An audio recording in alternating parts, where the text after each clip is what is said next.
Yep.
Good afternoon, everybody. Thanks for joining for the section manager's softball meeting today.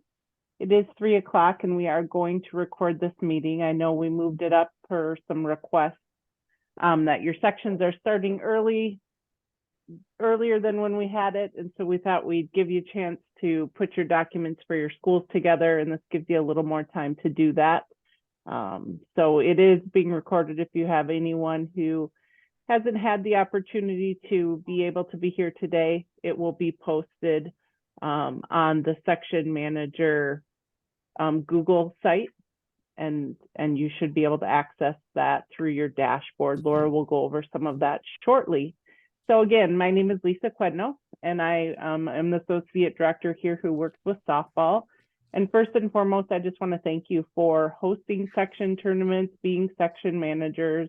I know it's one more duty that is assigned, but it's very important, and it's really great to have people who've done it for a long time and those who are new to it as well. And I know our kids and our coaches really appreciate you. So that being said, we are going to go over some website tools and information that will assist you as you host. We are going to go over some media information and then just some general softball information as you manage your tournaments. Hopefully some documents that are easily accessible for you. I tried to link things in the section manager tournament guide as well as in this PowerPoint. If you go back after we're done, it should be a good tool for you. So we will start off first. I'd like to introduce Marissa. Marissa is fairly new to the league, and she is my assistant that is working with this tournament, and she also works with me with girls basketball, so I'm excited to work with her, and you will see some emails from Marissa throughout this time, and just thanks to Marissa for all your hard work in putting things together. We are going to start off with Laura, who is going to share some website information with you. Thanks, Lisa, and good afternoon, everyone. A few things to help you find resources and share resources out as you prepare for your section softball tournaments. First to know is that all of your materials for running your tournament, you can find on your tournament personnel dashboard. You need to have a tournament personnel dashboard. If you do not have that yet, please work with us, info@mshsl.org, to get that tournament personnel dashboard. ADs, many of you have these and sometimes forget how to find your tournament personnel dashboard. If you scroll way down to the bottom in the blue footer at the bottom of your AD dashboard, you'll see a chance to toggle back and forth between your AD and your tournament personnel dashboard. If you have a tournament personnel dashboard and when you get to it, you do not see the right softball information for the section and or sections that you're running, your region secretary is the one that can assign those tournaments to you. So again, it's important to have the right information. This should help you. And again, if all else fails, reach out to us at info@mshsl.org and we'll point you in the right direction. Once you get to that tournament personnel dashboard, a few resources to help you. Number one is you have a button on there that says website help guide. Behind that are a dozen or so one-pagers on different tasks for you to complete and that we ask you to do. This is a different website help guide than on your AD dashboard. The resources that are on each of those, the button is the same, but what's behind them is different. So as you need help figuring something out, this is your first stop to try to find that information. Another tool for you on your tournament personnel dashboard is your section tournament management documents or resources. And this is what Lisa and Marissa are filling for you to have information. In this area that you'll see called section tournament management resources, the button that says spring tournament management resources, behind that you'll find a folder of information that is put there specifically for you as a section manager. This is not information that coaches, ADs, or others need or actually even get access to. These are those tools that help you run your tournament. And again, the slides from today, the recording from today, those will both be dropped into that folder when we're done, but also anything else that Lisa and or Marissa or others want to get to you, they may email it to you, but this is really that spot where all of those things are collected so you can find them all in one place. Another resource on your tournament personnel dashboard are the directories, and you will find both a school and coach directory where you can start to filter by those that are in your tournaments to build your address group to communicate with those that are in your tournaments. You do also have access to phone numbers that they provide. We ask our ADs and coaches to provide cell phone numbers, knowing that those are only used by others within league business that need those. So hopefully you will find what you need there so that you can reach out to those that you need to for your tournament. Moving ahead, there are 3 tasks that we, that we ask you to complete in getting things up and on the website for your folks involved with your section tournament. And these are numbered here. There's a slide for each one, and we'll show you directions on how to get to the how-tos for each of those also. The first thing that we ask you to do is add the date and venues for your section tournaments. For many of you, your region secretary may have already done this. Region secretaries have access to this part of the dashboard about a year in advance, and often they're getting information out there. But please double check that date and venue are accurate here, as this information shows to the public, it shows to coaches, it shows to ADs, it populates a number of places across the website. We will talk in a minute that you have a bracket also. So as a bracketed event, your tournament dates and venues often are a little bit more of just dates, not dates and times. And your venue may actually be high seed instead of a specific place. The second thing we ask you to do is to post information for your participants. All of your coaches and ADs in your section have this spot on their dashboard underneath that blue band for your activity, where there are 3 sections: the activity resources and the state tournament resources. Folks in our office fill those sections. That section tournament resource is where you can put the resources for your coaches in your section. So this is that specific section tournament information. Again, 10 years ago, you may have dropped this in the mail to people. 5 years ago, you may have emailed. Now, as we try to give people everything kind of in one place, this is your spot to add any of those documents that you might have that share for your coaches and or your ADs information about the tournaments. We continue to hear that people are using this section of the dashboard, and when we or you don't have things there, they are looking for them. So if your coaches, you're emailing information for them, please also post that information here so that they can come back and find that all in one place. And again, down at the bottom, you'll see on that website help guide, there's a sheet behind there that's called adding section event resources. and that will walk you step by step through this section. And then the final thing is your brackets.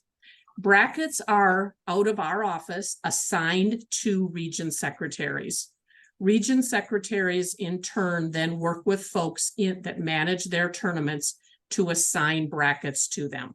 Sometimes they might manage these as a part of their responsibilities. Sometimes they might have you do this. Sometimes you might have an assistant tournament manager do your brackets, etc. So that is a conversation for you to have with your region secretary, who is going to manage and update those brackets. On your tournament personnel guide, you'll see a bracket management button. Any brackets that have been assigned to you are behind that. And again, if you don't see the brackets there that you're expecting, please reach out to your region secretary and work with her or him to get those for you. And then finally, you'll see directions there for brackets at the bottom. I do want to note one thing about brackets. If you'll remember last spring, those of you that were section managers, we were just rolling out our new brackets last spring, and softball, baseball, lacrosse were our first group that used those. It was an interesting spring because baseball and softball with double elimination is just an interesting piece. So last year, if you'll remember, in the second round, the losers and winners did not cross bracket as they dropped to the losers bracket. This year, that has been reprogrammed, so that will automatically be happening. And again, if you don't know what I'm talking about, you probably weren't frustrated by it last year, and you'll be pleased with the way it works this year. If you know what I am talking about, you were probably one of those that we worked with last year saying this isn't the way it should be. And again, we believe that that is all good to cross bracket in that losers down as people drop down to that losers bracket. And again, if anybody wants more information from me about that, happy to discuss that with you. And then finally, moving on to media. Lisa, do you know if we have Tim with us, or am I talking through this one? I don't think he is here today. Okay, good. I'll jump in then and talk just a little bit about media. Just a reminder that at section events, unlike during the regular season, your region committee makes decisions about on-site media coverage. Streaming, where media can be, which media can attend, those are decisions that you should be working with your region secretary and your region committee on. Again, reminder, during the regular season, that is a school decision. As we move toward postseason, that becomes a region committee, and then finally an MSHSL at state tournaments. We do have a media page on your tournament on your personnel dashboard. Behind that, you'll see our media policy manual. It has information about streaming and a suggested fee structure. And again, working with your region secretary and being proactive is a great move here. There is also a list of approved media. Those are media that the league has vetted and believe are legitimate approved media. Again, it is still up to your region to determine whether or not those folks are admitted at your venues. And just a note over on the side of that box, we often hear from media that they sometimes need some workspace during or after a game. So for some of your venues, if you can do anything to consider where you might allow those media to work during and sometimes even after a game as they're trying to get a story in, they certainly appreciate that. And again, anything you can do in that area is very appreciated. Lisa, I think I'm going to turn it back to you to continue on with more softball specific information. Perfect. Thanks, Laura. And I appreciate your time. And if you do have any of those questions, Laura's always a great help. And Marissa is also able to help with some of those questions as well on the website pieces. I just put some links in the agenda, just hoping that that might make things more easily accessible for some of you as you're working with sites. I know softball gets pretty spread out in those very first rounds. And so as you're working with your managers of sites, making sure that they have the information that you're getting today, really would be important to share with them your section manager guide, as well as making sure that they have emergency protocols and action plans, and then sharing that responsibility for spectator conduct. So go ahead, Marissa. Section tournament managers, many of you have done this before, and for those of you who are new, make sure that you're communicating and providing those documents to your local sites. Lots of times, especially for those first rounds, it's high seed. It's really important that you're assigning a site manager for all those rounds, and that's not someone from the coaching staff. Just puts the coaches in a difficult position if they are the site manager as well as the coach. So making sure that your tournament communication is in place, that you're making sure you have cell phone numbers and that those site managers have your cell phone number in case a situation would arise and they can give you a call. Also really helpful to have a rules committee put together. Really great to have possibly, I know when I ran section tournaments for 1, 3, and 4A, we would have the baseball person and myself work together with our region secretary to have a rules committee, which is a really important piece of it, just in case there's any questions. Go ahead, Marissa, to the next one. Again, make sure prior to seeding that you're confirming that all of the teams assigned in your section are planning to participate. I know we have some sections with large amounts of teams, and by the time we get to the end of spring, there are times that schools choose not to participate in the section tournament. So just communicating with those schools to confirm that they do plan to participate is really important. Working with your region secretary on that would be helpful. And then again, just providing your information to all site managers. Typically site managers are ADs, and you guys do a great job of communicating with each other. So another piece to just remember as we move through postseason play, reporting ejections during a section tournament. Typically our officials will submit those, but it's very helpful if you submit those to your region secretary, your tournament manager, making sure you're getting those sent to Marissa if we have an ejection, so we can make sure that those schools are aware and following those guidelines as far as the student being ejected during a postseason tournament. Official squad. I did link, we have a nice document that is an official roster admittance form. This is the form we'll be using for the state tournament as well. So helping coaches get familiar with that would be a great place to start at the section tournament. A reminder that we allow 3 coaches. We allow 1 additional coach in the dugout at the state tournament. They can be in uniform. And then we need to make sure that schools are approving these coaches, that they are following the CER requirements, and those are things that we're working through at the league office as well as with our tournament managers. There should be no last minute coaching additions. Oh, you know, Joe is gone today, so I'd like to add, you know, Marissa. We would prefer not to do that, as the AD may not be aware and it might not be someone who is actually supposed to be coaching. Student managers must be students. I know we had some conversation in the past with some coaches who are trying to have other adults be student managers. It's really important that student managers are actually students from that school. They should not be in a uniform. I know sometimes we'll see a softball player maybe in a top with some jeans or something. It's really important that they should not be in a uniform. It's a little hard when it's cold weather because you don't always see what they have underneath their jackets and whatnot. But if you can catch that, that would be fantastic. We're going to have warm weather, so they're going to all be in their appropriate uniforms the whole game. Ineligible players. This is always a question that comes to our office. I have a player who's serving a chemical violation or somebody who has a code of conduct behavior and is ineligible for that first game. It's important that they're on the roster and they're counted as one of the 18 players. They would then play with 17 that game if they want to include that person on the roster. It's really important that this student not be on the bench during postseason play. It's a little bit different than the regular season in that ineligible players during the postseason are ineligible to be on the team bench.